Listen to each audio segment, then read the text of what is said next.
remember that, like, sometimes when you write a song, it writes you. You just wake up and that song is there. So once I had decided to record this project, my radar was, you know, ready, because I didn't know what the record was going to be. I just decided to get a recording date, set it down, and we're going to do it, guys, kind of thing. So, the Daddy, the first track, I was teaching a student a song called Stanley Turrentine's Sugar. And I was explaining to him that Bobby Pierce, the guy that I mentioned earlier, who's a great organ player who now is retired and lives in L.A., he showed me some alternate changes to it. So I ended up taking the Sugar A section, because there's no bridge to Sugar. I ended up playing around with the A section, and it ended up becoming an AAB song. So it ended up having a bridge, which Sugar doesn't. But the Sugar song goes.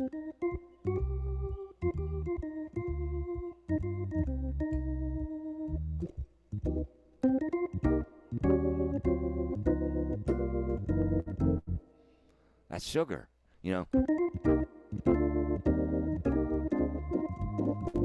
Then here's the alternate changes.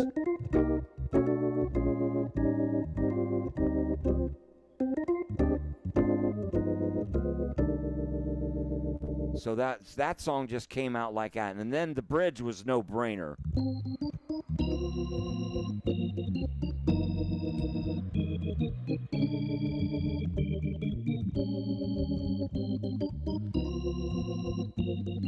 You'd never guess it was Sugar, but it's just using the changes, So a lot of songs in jazz are what they call contrafacts.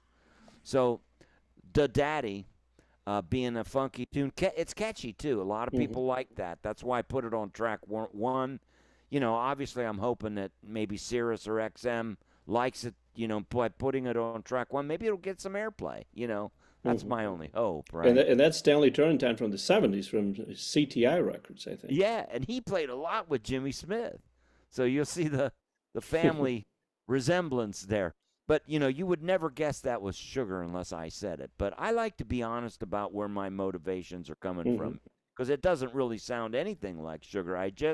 How many songs are written that these chord changes have been used in some respect, some way else on another song, Come to find out that over and over again, the song that I wrote to please this scammer, the first few measures of it is Suit and Tie Guy by Justin Timberlake. No.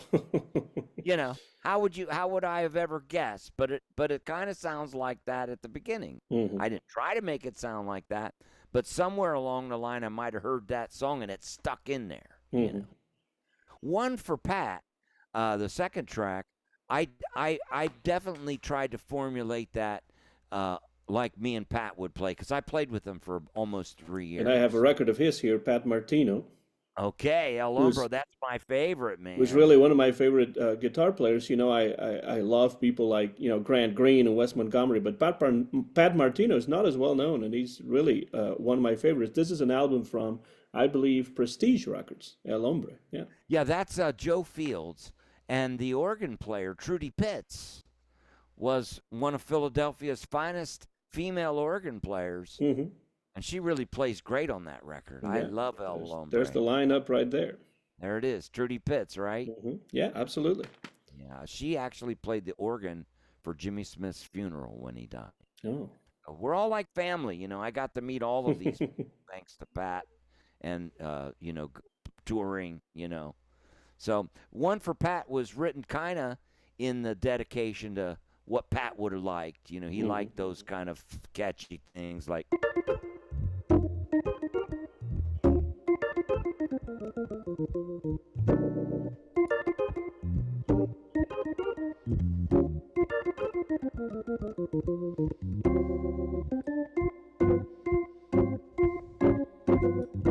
He liked blues that didn't sound like blues, right?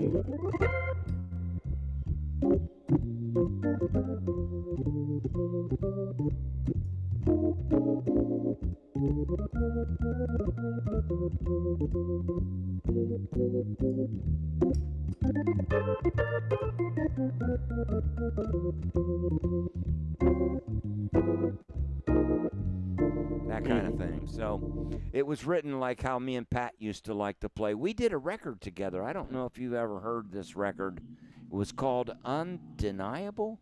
No, I don't think I've heard that one. We recorded it in Blues Alley. Hmm. Jeff Tane Watts on the drums, me on the organ, Eric Alexander on the sax. There's a song on there that's not exactly like this, but kind of we go into those tritones. There's a lot that little sound, that I used in one for Pat. That was something I learned from playing with Pat. So It's that's where it's that it's song. blues with kind of like a Lilton swing kind of thing, right?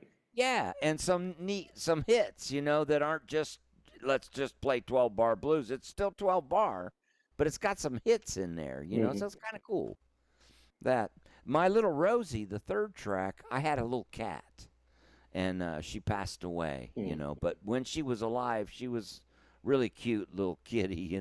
So I wrote My Little Rosie Girl for her way before the record. So that one was written, you know, uh, before. So I just refreshed myself on the tune.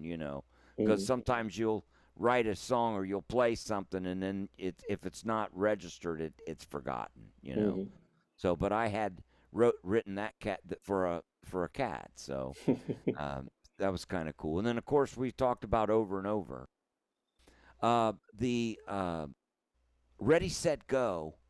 Uh, One time at a NAMM show when me and Joey were both representing Hammond, we were talking about what's your favorite Jimmy Smith record, and Joey told me that his favorite Jimmy Smith record was The Boss. Hmm.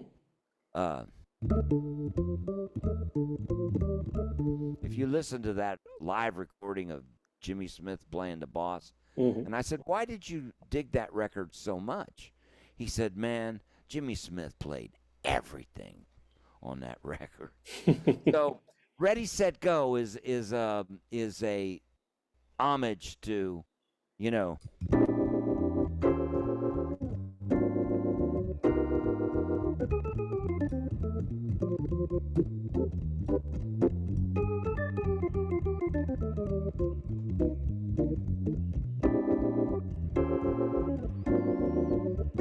kind of, Hmm. there's your Jimmy Smith one, right? Hmm.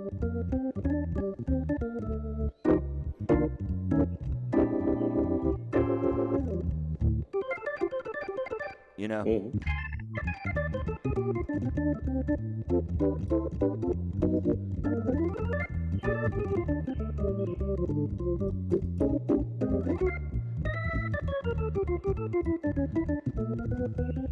and on Hmm. and on and on. Hmm. But it's a D minor blues with the changes that Jimmy Smith used in The Boss. So Ready Set Go played it a little bit faster, you know, and really stretched it out so that we could push ourselves to the limit and get. Sometimes when you can put everybody on the limit, magical things happen. Hmm. And I think Reggie just really tears it up on his solos there. And Zach did a really great job too. So, Ready Set Go was that. What was it? Oh, Sailboat. So I always like those songs that have descending changes, like, Hmm. you know, no,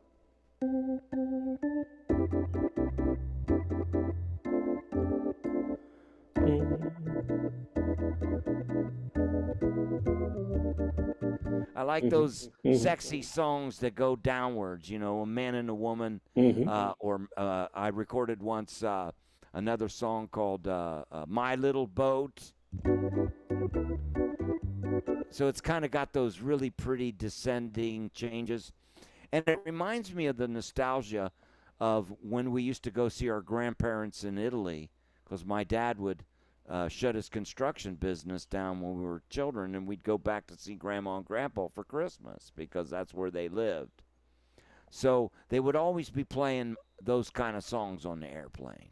maybe to keep you relaxed before before you fly 8 hours. So, that's where I thought this one feels Hmm. like an airline song.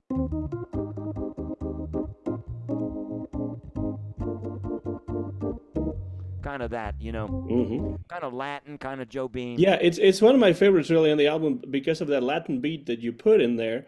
And I listened to the record, no pun intended, over and over and over again when I got it, preparing the interview, and I kept listening to that track, and I kept thinking, this sounds somewhat familiar to me, and I kept thinking about it and thinking about it, and then I came to the conclusion that it does remind me a little bit of "Everything Happens to Me" by Matt Dennis and Tom Adair that Sinatra used to sing with Tommy Dorsey, and it was probably not a conscious inspiration, but it's if you slow it down, it kind of sounds like that kind of groove, that kind of track. There you go. So that might have been how it came into my crawl. So I woke up one morning and I had that song. There, listen, I got this new one.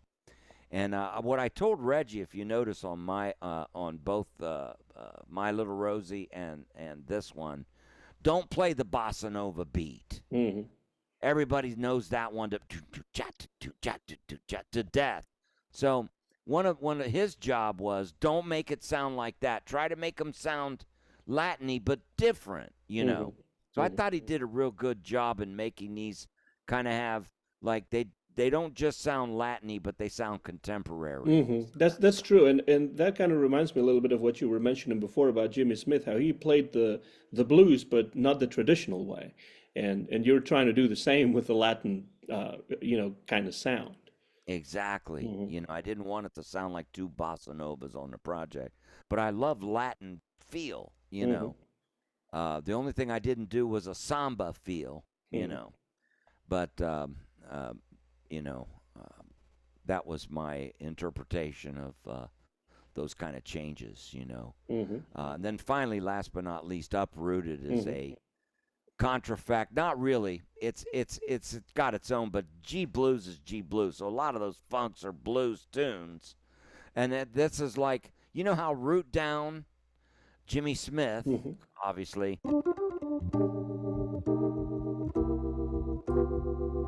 he goes up. That's why I went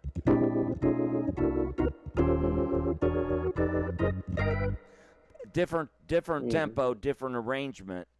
Where the Root Down blues is more like a 16 bar. This is a 12 bar, but it still has that exciting ascending Hmm. like lift that.